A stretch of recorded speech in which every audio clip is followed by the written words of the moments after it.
Good morning, Lisa McQuaid here. I had a good question from Joe last night, and it's a good one to go ahead and get set up here because I did remove the restrictions from the community group that we have so that you don't have to take the syllabus quiz in order to actually access and move through the course and see what's going on. So let's look at the logic here. All right, so we're wanting to restrict the students to have access to the checklist, the McGraw-Hill, and the content, right? So when you would open up the course as a student, I'm going to show you here, you'd look at content, you'd be able to see announcements, but then you'd go to content and you would only see this. You won't see these course modules until you fulfill the restrictions. So these course modules are put underneath the Getting Started, so they're in a submodule of the Getting Started module. And you have to complete what's happening in the Get Started module before you can move into the course modules, right? I'm going to go into faculty view now. So you set up your syllabus, and I've got here under course modules, let's go back to Getting Started. So just notice, in Getting Started, there are no restrictions or dates attached to it. Your submodule, you're wedged inside that are your course modules, and that's where you're going to put your restrictions. So to do it, you can go in, you can choose to set your dates here. You can put the dates in, and then here you go in and you click that. There you start and end date. I'm going to actually make that the 13th because that's the actual day.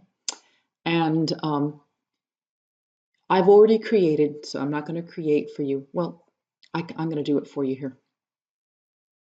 I'm just going to remove that, and so I can show you how to do it. So you go here, create, and you select a condition type, and we're selecting a score on a quiz. So it's not an attempt, it's a score on the quiz. And then you go in and you select the quiz, and it defaults to less than and equal to. So just remember your basic math. We're wanting to make it greater than or equal to. I did 90%. You can do what you'd like. So I've got it as greater than and equal to, and hit create. All right. So I did the same thing here, that they visited the content. So there's many different things that you can choose in your conditions, and you can use your conditions like perhaps setting up that they can't move into a module until they've done completed a checklist. That's one thing that you can do. So I'm going to update that because I want to make sure it's saved. The other place that I have set up a condition in the course is on the assignment. So in assignment, so what I made them do is they have to submit the food log in order to submit their written paper.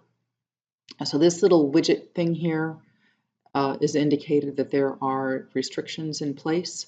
So you would go to your written paper, or whatever assignment you want, and then under restrictions,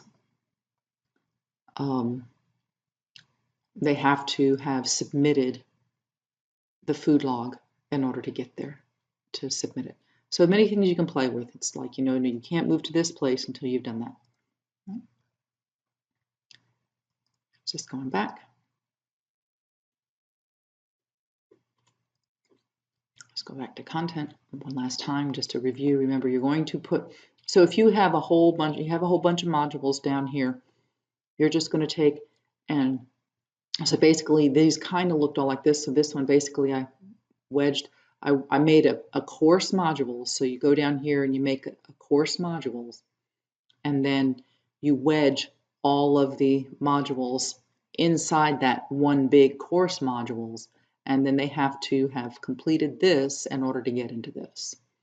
I keep help and WebEx office hours outside of that because I want my students to be able to get me at any time. I don't want, what if they're stuck on the syllabus and they need my help and they can't get into it? So that's why I keep those on the outside. Okay, I hope this video is helpful. Again, I did remove the conditions off of the community group focus on chunking.